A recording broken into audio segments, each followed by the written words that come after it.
Ideias ruins pavimentam o caminho da servidão, enquanto que boas ideias nos levam para o caminho da liberdade.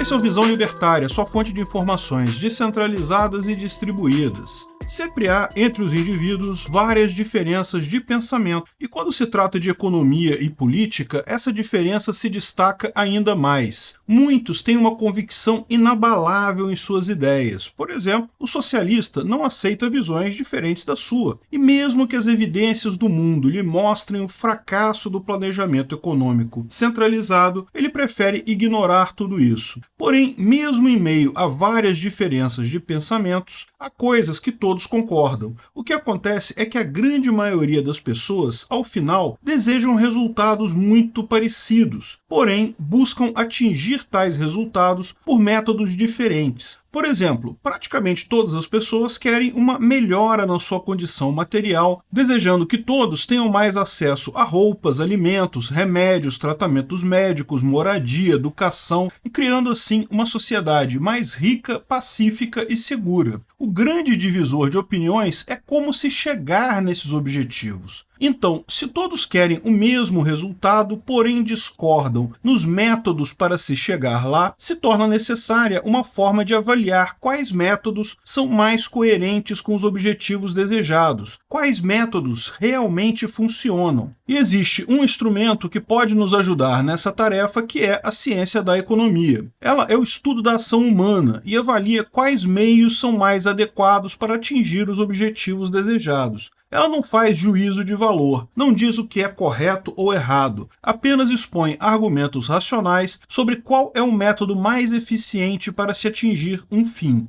É uma grande verdade que não importa o quão lógico podemos ser, muitas vezes as pessoas não vão concordar com a nossa opinião ou argumentos. Os seres humanos são muito mais emocionais do que racionais. Por isso, muitos continuam a cair seguidamente nos cantos populistas que visam enganá-los. Porém, isso não muda o fato de que bons argumentos são fundamentais para convencer pessoas que estão preparadas para aprender algo novo e a debater racionalmente. A razão é um dos melhores recursos que temos e a argumentação é uma das poucas atividades que pessoas que buscam a paz possuem. Os argumentos libertários que defendemos não são apenas um estudo técnico sem conexão com a realidade, mas sim ideias cruciais que se relacionam com o cotidiano da vida comum para se criar uma civilização livre, onde todos vão se beneficiar ao final. Quando ideias que desafiam o senso comum são expostas, muitas pessoas duvidam e às vezes se limitam a negar. Elas normalmente julgam como impossíveis. Provavelmente dizem a si mesmas algo como: jamais que o governo mentiria para mim durante tanto tempo. Pensa o indivíduo que acredita sem questionar as autoridades públicas e se limita a se informar no jornal tradicional, ou acredita nas ideias do meio acadêmico sem colocar em xeque a validade dessas. Essas ideias que desafiam o status quo dominante da academia são da tradição da escola austríaca de economia. Algumas pessoas consideram sua teoria impossível ou questionam sua metodologia. Já outras, mesmo sabendo que têm embasamento, são pessimistas e não acreditam que um dia serão adotadas pelos políticos que temos no poder. Porém, isso não é um fato novo para os economistas libertários, já que Ludwig von Mises e Friedrich von Hayek também lidavam com pessoas que não acreditavam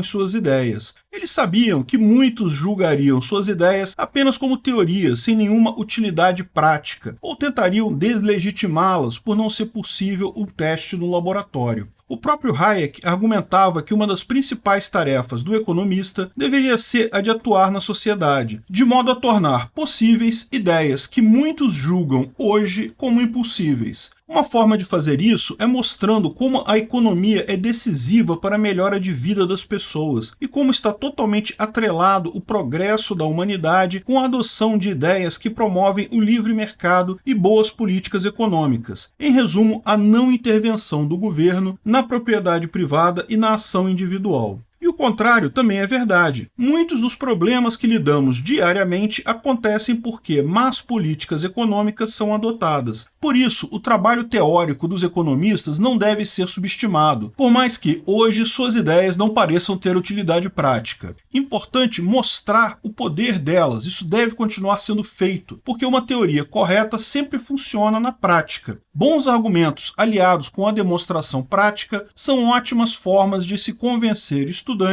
e pessoas interessadas na ciência econômica, e até alguns políticos, quem sabe. Por exemplo, o economista americano Donald Bordeaux era um aluno de economia que entrou para a faculdade, segundo ele próprio diz, apenas para agradar a mãe. Porém, tudo isso mudou quando ele viu a explicação do porquê controle de preços estava gerando falta de gás natural nos Estados Unidos. Vejamos seu relato pessoal. Quando me matriculei no curso de economia, ministrado pela doutora Michelle François, eu não fazia a mínima ideia do que era economia e o que ela estudava. Tampouco me importava. Porém, um certo dia, no início do semestre, a doutora François desenhou um gráfico de oferta e demanda no quadro negro. Ela disse: vejam o que acontece quando o governo impõe um controle de preços, estipulando um teto para os preços. E ela apontou para o gráfico. A quantidade demandada excede a quantidade ofertada e surge uma escassez. Virando-se para os alunos, a doutora François prosseguiu: todos vocês se lembram do racionamento de gasolina em 1973. Eis aqui a explicação. E o governo atual está praticando controle de preços em todo o mercado de energia, gerando as mesmas consequências, uma escassez na oferta de gasolina e gás natural, concluiu ela. Lembro-me vividamente de como fiquei mesmerizado olhando para aquele gráfico de oferta e demanda no quadro, completamente fascinado. Pela primeira vez na minha vida, estava vivenciando a excitação de uma descoberta intelectual. Ali estava uma explicação convincente de por que, tão logo consegui minha licença de motorista em 1973, havia uma escassez nacional de gasolina, com longas e intermináveis filas nos postos, o que me impediu de dirigir muito naquele ano. A ciência econômica é uma coisa poderosa. Bons argumentos são fundamentais, pois enquanto não for provado que um método não funciona, muitos podem continuar insistindo nele. Por exemplo, não havia muita diferença, quando alguns avaliam, entre as políticas econômicas implementadas pelos nazistas na Alemanha e o socialismo marxista em países como a União Soviética. Os dois praticavam métodos muito semelhantes. Os socialistas soviéticos venceram os nazistas na guerra, porém eles não poderiam vencer nos argumentos, porque partilhavam visões parecidas de como o governo deveria agir, planejando a economia e controlando o mercado. Inclusive, Hayek escreveu um livro chamado O Caminho da Servidão, alertando que muitos países estavam tomando medidas que aumentavam o poder do Estado, o que poderia levar ao que ele chamou de o caminho da servidão, que seria o mesmo adotado tanto na Alemanha nos anos 40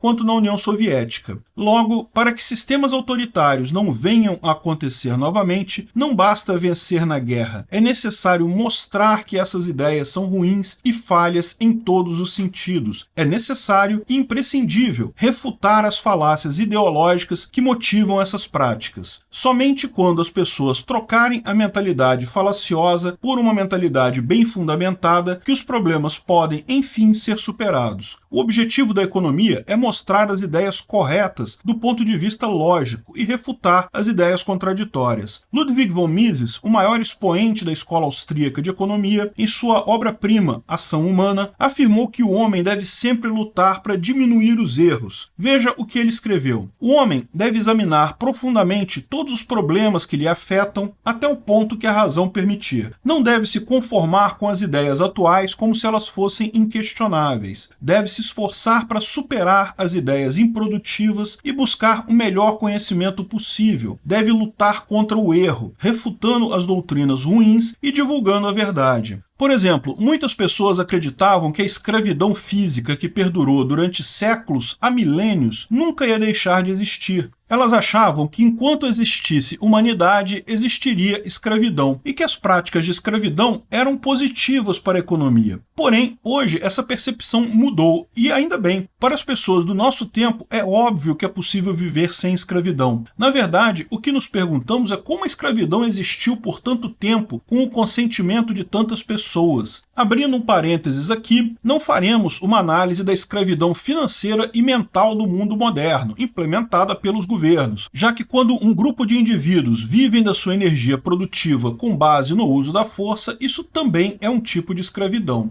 Uma ideia bem embasada pode fazer toda a diferença para que o padrão de vida das pessoas melhore e que a civilização possa progredir em vários campos, seja científico, social, ético e tecnológico. Da mesma forma, foi a adoção de ideias verdadeiras que permitiram o progresso da humanidade e a Revolução Industrial, o que permitiu a sobrevivência da atual civilização, tal como temos hoje, mesmo em meio a diversas dificuldades e obstáculos que muitos julgavam impossíveis de serem superados.